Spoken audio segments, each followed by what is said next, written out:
Well, the first role of the Information Commissioner really is to be an independent oversight person on the executive in the decisions that they make to disclose information or not disclose information, as the case may be.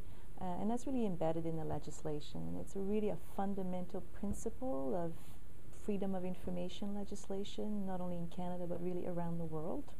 It's one of the basic tenets of access to information. So my primary role is really to investigate complaints from people who are not satisfied with the response they got from government institutions. I personally think that because there is a strong correlation between high levels of corruption and low levels of transparency, to actually promote transparency laws and transparency regimes in trading countries actually lowers corruption in those countries and actually benefits free trade ultimately.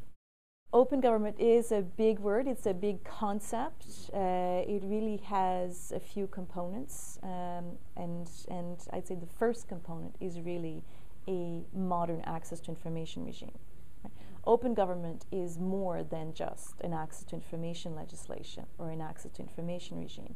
Really, open government is about having as much transparency on a proactive basis as possible and as much collaboration between the state and its citizens as possible in order to improve programs, services, policies. That's really what open government is all about, and to do so in an open, reusable format so that people can actually use the information and the data, particularly the data, in order to do its own analysis. Access to Information Act needs to be modernized, certainly. It has not kept up with more progressive regimes. In various ways. For instance, the Access to Information Act is the only access to information law in Canada where the oversight body does not have an education mandate. Odd. In international jurisdiction, same thing. Most international information commissioners have an education and research policy development role.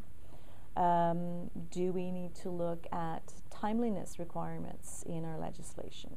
There are certain timeliness issues in our Access to Information Act. There is a laxism in the law that's built in. There are very few recourse. The actual stick in the legislation is virtually non-existent in terms of timeliness, and timeliness is a key component of access to information. I think we need to look at various combinations in the legislation to make sure that we have timeliness resolved and that we have the proper mechanisms in terms of resolution of cases. I'm certainly not married at this point to a specific model. You know, criticisms and evaluations of the way certain regimes work are a good thing.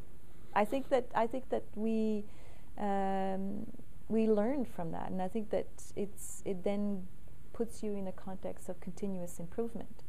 Is the system as it stands now perfect? No, far from it, and so therefore there's a lot to be improved upon. The Act, however, can and is being used sometimes in a way which really negatively affects not only requesters' rights, but really affects negatively institutions, including my office.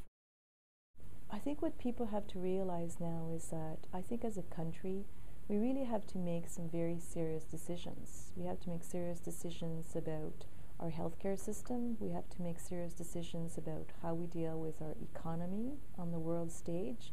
And we really have to make very serious decisions about the environment and the environmental decisions that we make.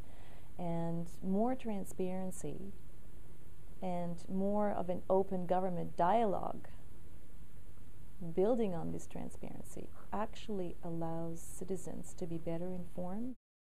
So is it working? Yeah. If you look at the results from last year's statistics, we've had the first improvement of the overall regime in the last 10 years of the history of the Access to Information Act. For the first time last year, we actually saw and began to see a small improvement on both timeliness and disclosure. That's quite something. So it is improving. We just have to keep toiling.